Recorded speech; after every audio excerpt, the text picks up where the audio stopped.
rightfully, we've talked a lot about the mothers, the expectant mothers, and the women of Texas. But I want you to focus with me for the next couple of minutes, and I'll be short. The next couple of minutes on that little baby, because we haven't talked a lot today about the little baby. And arguably, that little baby is one of the two most important characters in this whole series of events. We ought to be talking about that little baby, and primarily we're talking about a baby at the gestational age of 20 to 24 weeks. And let me tell you a little bit about what I learned about that baby a week ago tonight, sitting in the State Affairs Committee. At 3 weeks, that little baby developed a detectable heartbeat. At 6 weeks gestational age, there was a recognizable EEG wave. The little brain was working. It was beginning in the primitive stage of working. At 9 to 10 weeks, that little baby had developed a large part of her glandular system, her thyroid, her adrenal glands, that she will have the rest of her life, however long that may be. By 12 to 13 weeks, that little baby, that little girl or boy, has developed fingernails, can be observed sucking their thumb. They'll recoil from pain, and they've got the fingerprints on their fingers that they'll have for the rest of their lives, a unique set of fingerprints. The Bible tells us that that little baby is being fearfully and wonderfully knit together by God Himself inside that mother's womb. By 13 to 14 weeks, and this is significant, that little baby has began to develop pain receptors in her nervous system. By 15 weeks, she has taste buds. And the reason we know this is because the baby will swallow occasionally, and you can detect a reaction when they swallow something that tastes bad or good. The baby has taste buds. By 16 weeks, that baby has eyebrows, eyelashes beginning to grow, and can grasp things with those little hands and fingers. By 20 weeks, and that's what we're talking about in this bill, that little baby is 8 to 10 inches long, and that's what makes this procedure so difficult. 8 to 10 inches long. And you know, at 20 to 24 weeks, that little baby has been shown to be able to recognize her mother's voice. She inside that womb, she may show excitement. Her heart leaps for excitement when she hears her mother's voice. Or it may show concern when she hears her mother upset about something. But that, overall, that place has always been, that womb has been the most secure place in the universe for humanity. Think about it. They talk about the fetal position that people get into when they get scared. That fetus that baby in that position is in the safest place, surrounded by amniotic fluid in the loving confines of her mother.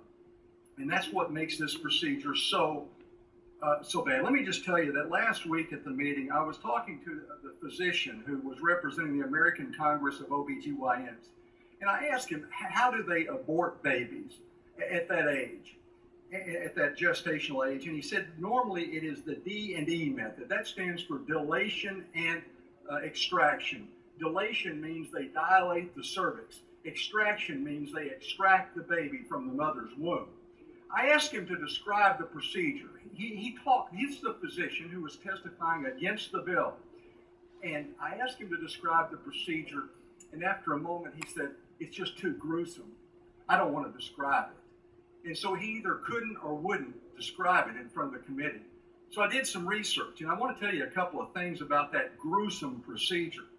It is done with several instruments, one of which includes a suction catheter that removes the amniotic fluid, that protection that little baby has had for the first 4 months of pregnancy. The second tool is what is referred to as a SOFR clamp or SOFR clamp. It is a clamp that is inserted through the cervix down into the child. One doctor described it as a clamp with little jaw teeth that reaches something, and once it reaches it, it will not let it go. And so this clamp, this procedure is a blind procedure.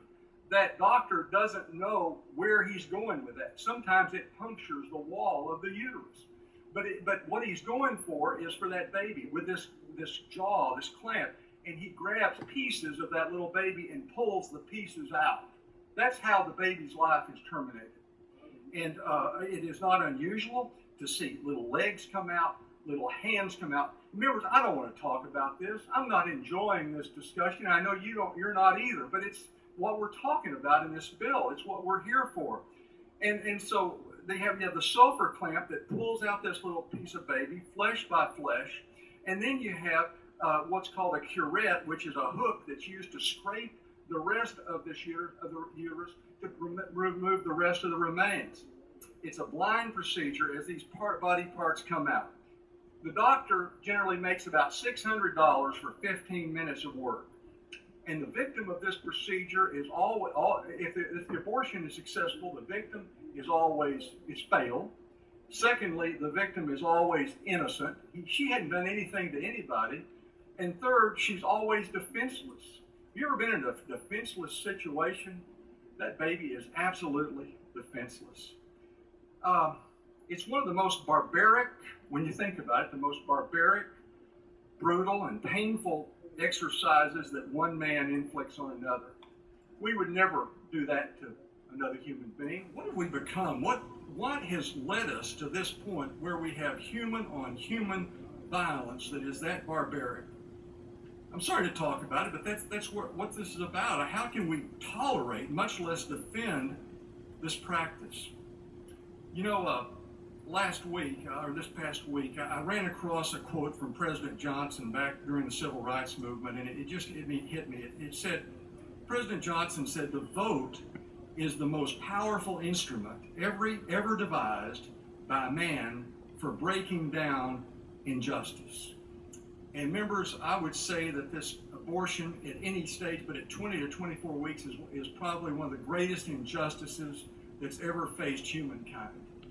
And you and I are very fortunate that we have a vote and we're able to exercise it here in just a few moments. And my prayer for all of you would be that we do the right thing, that we do the right thing to end this injustice.